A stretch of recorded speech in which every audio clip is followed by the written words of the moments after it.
march down the street, and she does a lot of other things too. I'm sure she knows many Tea Partiers, if you want to look at both sides. I do, actually. And transpartisan folks. And so I just wanted to introduce her, and she's going to talk about CAFR, which we have brought up in the ONA meetings in the past. And CAFR does stand for something. It's not a calf from a cow, but it's CAFR. I put it on the agenda, and I will let you go from there. I did print out those The one page?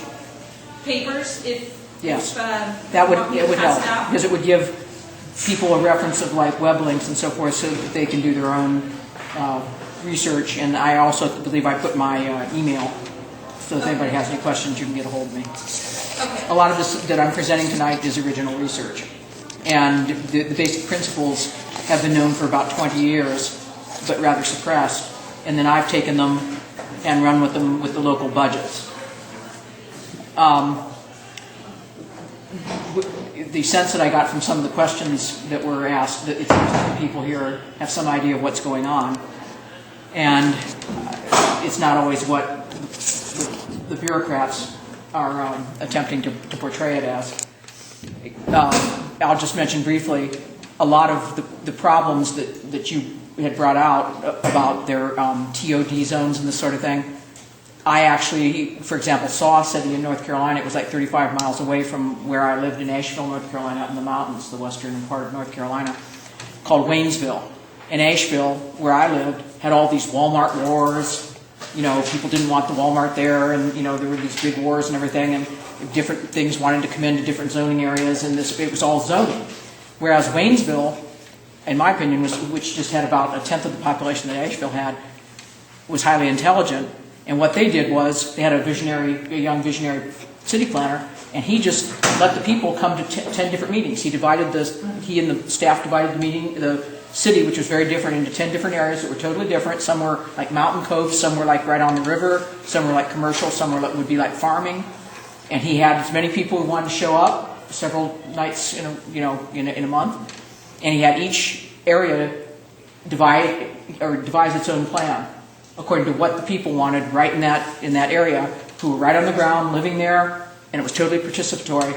And then they passed it on Earth Day 2003, and I actually got to see it, and I congratulated them. And they've never had any of the problems that you're describing here that Asheville continued to have and this sort of thing, because they included the people in the design of what was going on, the people who actually lived there, that were on the ground and had the know-how of how to do it.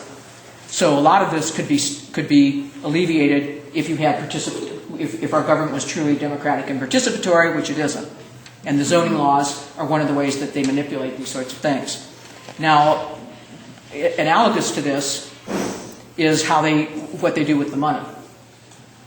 And I'm going to try to be as factual and non-inflammatory as possible in presenting this, but when you find out about some of this, it's understandable if you get indignant or angry, because there have been massive scams perpetrated on the American people for quite a while. We've been losing hundreds of trillions of dollars over a period of probably at least 70 years.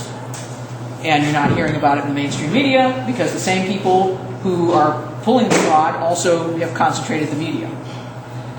Now, I'll start by saying today I found out about a movie that's now at the Independent Sundance Film Festival that Robert Redford got started. And the name of this movie is, and it's dealing with the whole financial situation throughout the world at this point, but particularly in the U.S., We Aren't Broke.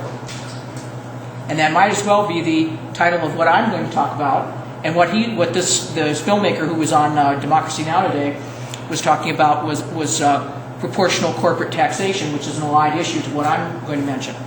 And one of the facts that did you get this one too? I left it in my car, so I'm going to have to... That's all right. We'll get it before everybody leaves. I put out some fun facts from my analysis of the CAFR, and one of the allied facts was that amount of state taxes major state-based corporations would pay if paying their fair share, and not as corporate persons more important than we are as natural human beings, they would be paying $15 billion. If Microsoft, Boeing, all these different corporations based in Washington State were paying what they should be paying. And this would wipe out the alleged present state deficit 6 times over. Because they're claiming that the deficit is $2.5 billion. Which gets us to, that is the claim. My partner John and I, John Rogers, did some original research, and we had heard about this from a former financial analyst on Wall Street by the name of Walter Burien.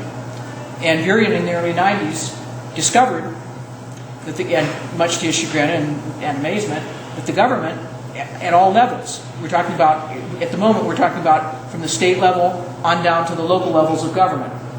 And this includes your municipal governments, it includes the educational systems, school systems, it includes sewer districts, fire districts.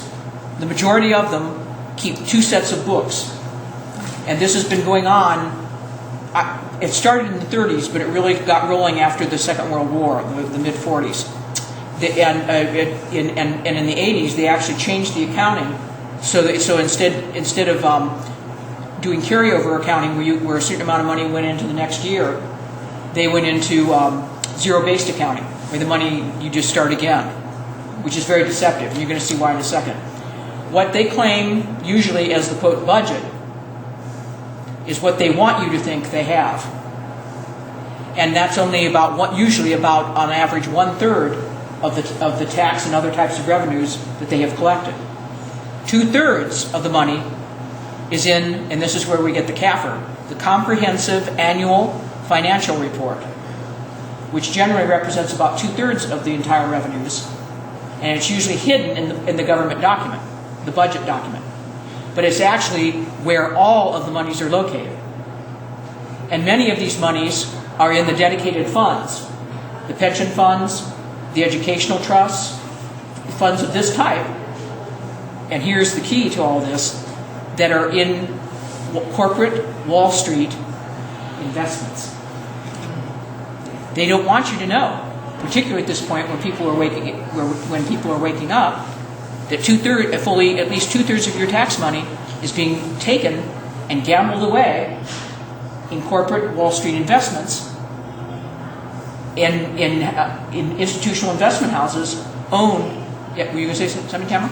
And I was going to say something relevant to this, to again kind of let everyone think right here in the community, is we had a bill presented by our state representatives here in the 37th district that wanted to allow the banks who foreclosed on homes exemption from paying state excise tax.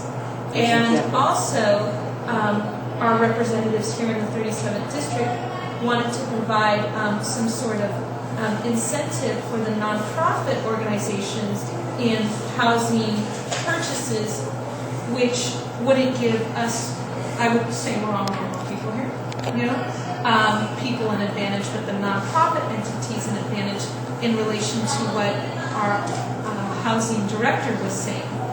So it all ties together, and I just wanted to... Let me ask a quick question here. Is one of the state representatives here Tomiko Santos? Yes. All right. You're going to see a definite tie-in here. Now, in the Washington State CAFR, and this is the one that John and I went into to get a perspective, because we kept trying for 6 years now.